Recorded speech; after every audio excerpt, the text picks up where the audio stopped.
With AAA titles such as Call of Duty, Gears of War, Crash Bandicoot and The Last of Us, and massive IPs such as Spider-Man, FIFA and Star Wars floating about, it's incredible to think that people can name games made by a team of 5, 12 or even 30 people. But these days indie games are a driving force in the games market. But what is an indie game?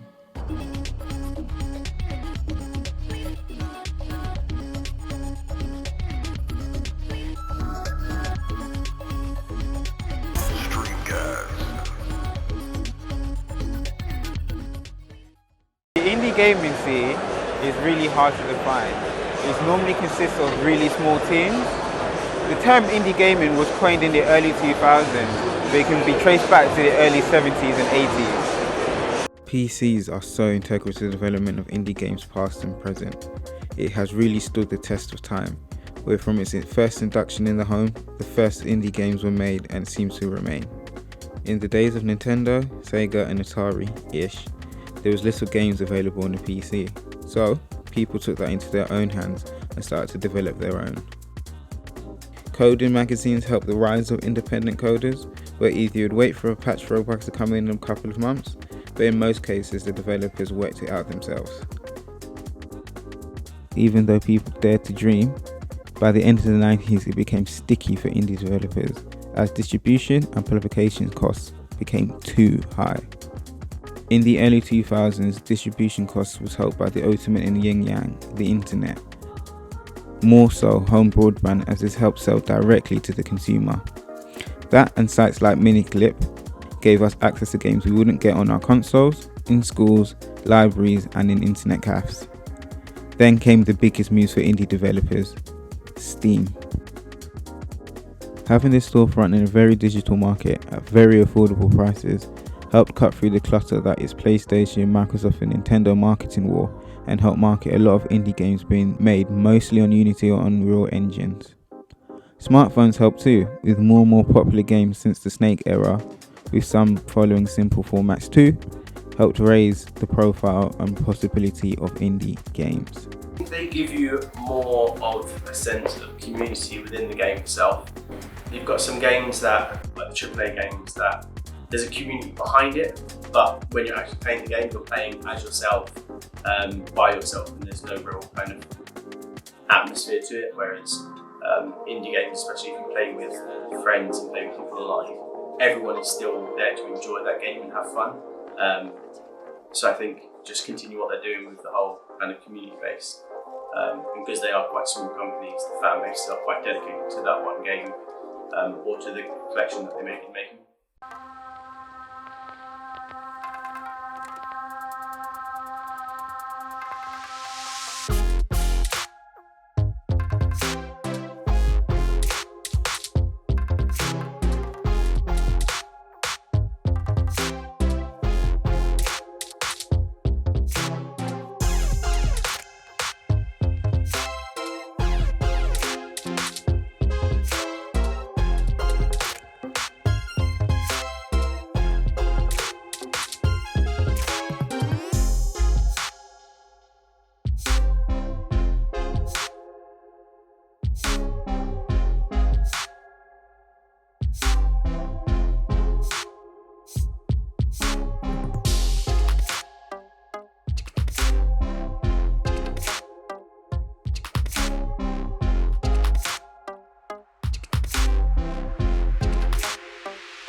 We had the pleasure of interviewing Andrew, founder of indie gaming company Spilt Milk Studios, and we'll be discussing his experiences as owner of said studio.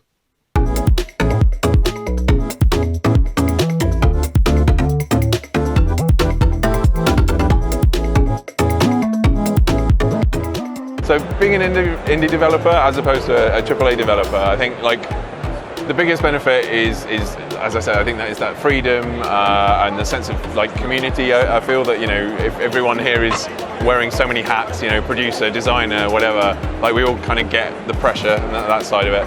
I think the flip side is that there aren't actually any benefits with a capital B. You don't get healthcare and insurance unless you've built a company to a success, right? But for me personally, it was the biggest.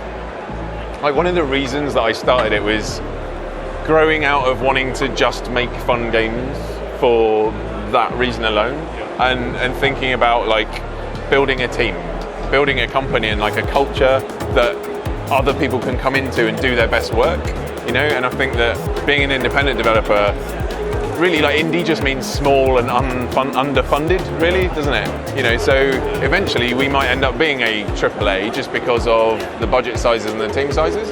But to get to that point, I had to start at the bottom again and sort of grow around it. And so that's the biggest thing for me. That's what really excites me. I thought it would always be about the game, right? The core loop. But I'm really getting into this whole idea of bringing young talent in and seeing them grow and providing a place where that can happen. So, yeah.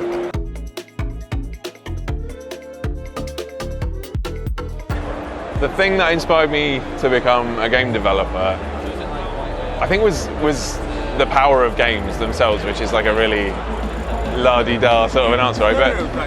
But it is true, yeah.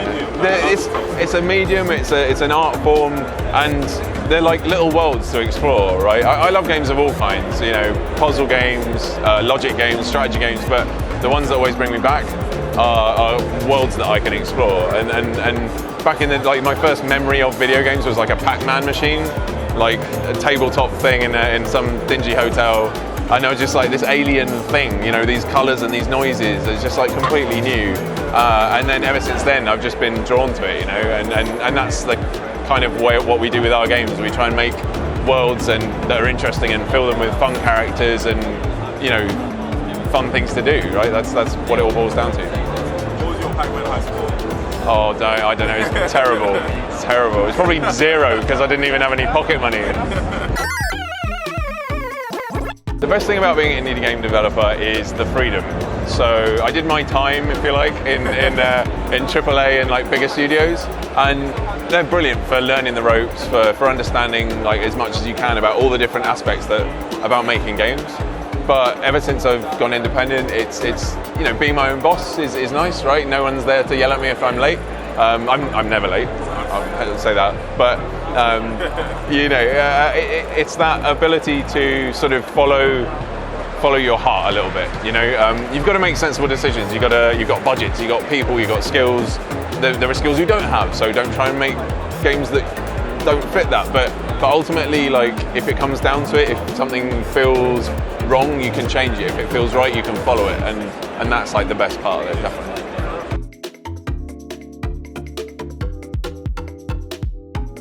So I think that an indie game and independent developers are they're not necessarily like the Venn diagram isn't like a whole circle, right? So I think an indie game is a game that has come from a small focused team. You know, a lot of the time it's like one person's idea and then it's executed on, but it's like a small focused idea that everyone believes in, and it's not made as a commercial endeavor first, right? Almost every AAA game is a commercial endeavor. You know, that's the first hurdle to pass. So I think that's the key difference, right? Yeah. In that case, would you count Demon's Souls as indie games? Because they come to before Miyazaki comes in, has his idea, comes to play it anyway. So do what you want, and then Demon's Souls is made. I would say there's probably a good argument for Demon's Souls to be an indie game, right? But at the same time, it came at around a point where Japanese developers in general were waking up to the fact that they needed to make games to appeal outside of their own country, right? And so if you look at like the aesthetic stylings of Demon's Souls, it's very much like a Japanese developer's version of like Lord of the Rings-y Western fantasy stuff, which in my opinion is why it's so amazing. It's just like this crazy thing that neither West nor East could have done on their own. But yeah, I think that's a really interesting angle, yeah.